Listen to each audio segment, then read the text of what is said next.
So I'm sure, just like everybody else in the news, you guys have been hearing a lot about what the US have done and targeting the nukes over in Iran. If you haven't, definitely go check that out. But I did say with the Mars-Uranus square, we're going to be having a lot of events happening, and we have this energy playing out all the way through to the end of June. So this energy is lingering around. Now, I do think there is going to be a significant retaliation from Iran to the US. I feel like it could be a pretty significant one just because of all of this energy that's going on and how the charts are activated, and I'll show you that in a moment. But this retaliation could happen any day from now all the way through to the 2nd of July. I really feel like the 1st and 2nd of July are going to be very, very important and pivotal. I think the water, oceans, boats, submarines are going to be really important in this story, and the retaliation as well. It's giving like Pearl Harbor vibes, Pearl Harbor energy. Now let's have a look at their charts and see what's happening with all this energy and why we could potentially be seeing another big retaliation reaction type thing. So this is one of the charts that I found for Iran, their like Republic chart. There are a few different ones out there, so you could potentially use other charts. However, I see a lot of people using this one, and it looks pretty similar to what I would expect it to look like. So this is the one that I think is probably the most appropriate. But just like the US, they have a Sagittarius rising chart. What also is very interesting at the moment is if you have a look where their moon is in Taurus, that's exactly where Uranus is right now, and it is at that pivotal critical anaretic degree of 29 degrees, which essentially means that Uranus is sitting on top of their 28-degree moon. The moon is the people, the public. It's also your emotions, the emotions of that nation, country, place.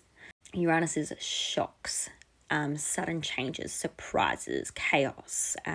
It's just got that electrifying energy to it. Uranus is also linked to inventions, electricity, the internet, any of those technological like inventions that are created to harm people in mass amounts, if you know what I mean.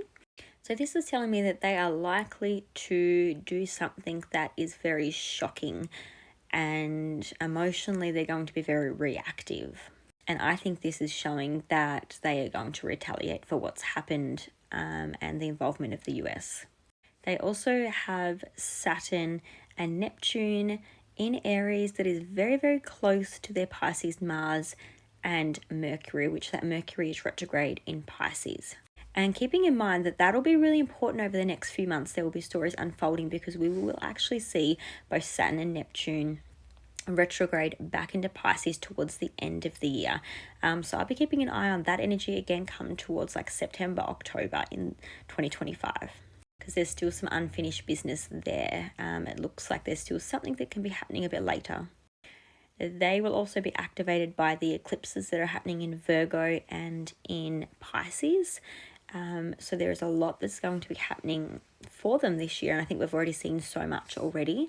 They also currently have the Sun and Jupiter at the very early degrees in Cancer in the 8th house. The 8th house links to DEATH, endings. It's a very secretive house. So that is really interesting to see that being activated in both the US chart and in Iran's chart, because that would show that the US Sibley chart, being a Sagittarius rising, and Iran, if this chart is correct, this Republican chart, show that there's a lot of 8th house activation for both of them, and it's giving blood for blood energy.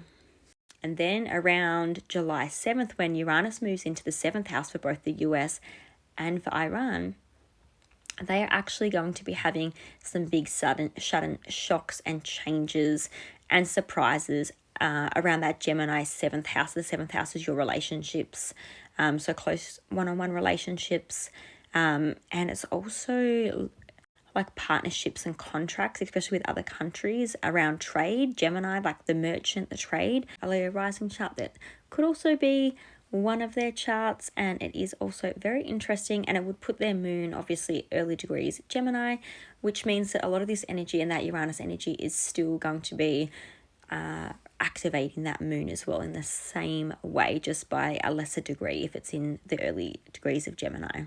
And so just for reference, so you can follow along with what I was just saying, This is the US Sibley chart. Again, it is a Sagittarius rising, and you can see they've got Uranus on their descendant line in the 7th house of relationships and open enemies. And as soon as Uranus moves into Gemini on the 7th of July, this will kickstart the beginning of their Uranus return. Now, it won't be official for a little while by degree for their Uranus return, but as soon as Uranus moves into Gemini, and because their natal Uranus is at those first 10 degrees in Gemini, we will still start to feel that activation energy. So keep an eye on obviously everything that's happening from I guess like this time onwards, especially July 7th onwards, I would say. But as you can see, as I spoke before, obviously that Sun and Jupiter conjunction at the early degrees is very much activated, especially in the US Sibley chart. If you have a look where their Venus is and even their Jupiter, this conjunction is very much on top of their natal Venus and Jupiter in Cancer in the 8th house of DEATH and endings and secrets. Along with Uranus not being too far away from moving into Gemini, like it's pretty big energy there. So I think it's very important we keep an eye on the transits that are happening right now, because it seems like Uranus charts are very activated. But then so is the US chart. The other thing that's really activated in the US's chart as well is that transiting Uranus at the last few degrees in Taurus is actually squaring the US's natal moon that is in Aquarius. So that's a very, very difficult and volatile energy. Squares are tension, conflict, challenges, blockages. The moon, as I said before, is the people, it's the public, it's your emotions. So again, they are having very chaotic emotions and energy, which again is why I think there could be a retaliation attack. And then they also have Saturn and Neptune in Aries in their 4th house. The 4th house is the land of America, squaring their Cancer placements. So it's starting to square their Venus and their Jupiter in Cancer. Again, another really tough transit for America and the American people, showing potentially an attack on their soil and a loss, could be, DEATH of people in the country. And then I think it's important to have a look at this guy's chart as well. I mean, being a Leo rising and the president of the United States at the moment, of America, his chart's been activated since just before his birthday, especially around his birthday that he just had on June 14th. There's something off with that, and I'm going to do more posts because I'm very, very surprised that transiting Uranus at that critical degree, 29 degrees in Taurus, transiting, squaring his Mars and his ascendant, is actually exactly square his ascendant right now, transiting Uranus is. I'm surprised there hasn't been some kind of injury, accident, attack, or, some kind of health problem come up for him. I was really strongly feeling that there would be something that has happened to him or would happen to him. I thought it was going to happen around his birthday, and maybe something has happened and we just haven't heard about it. But nonetheless, that transiting Uranus at that critical 29 degree mark, squaring his 29 degree Leo ascendant, is very chaotic and very challenging, and there's a lot of shocks and surprises to come, and that energy is still going to be around all the way through until around July 7th when Uranus moves into Gemini, and even then that energy by degree will still be activated for a few weeks after that. So whatever's happening for him is huge right now. And just remember, I tell you guys a lot about astrology and the seeds that have been planted. Sometimes these things don't unfold to the public for a really long time, months, years. I would suspect in this case, like whatever's happening with Trump, we would probably know within days or weeks, but I do think there's a lot of stuff that's been hidden about what's happening with him and his health right now.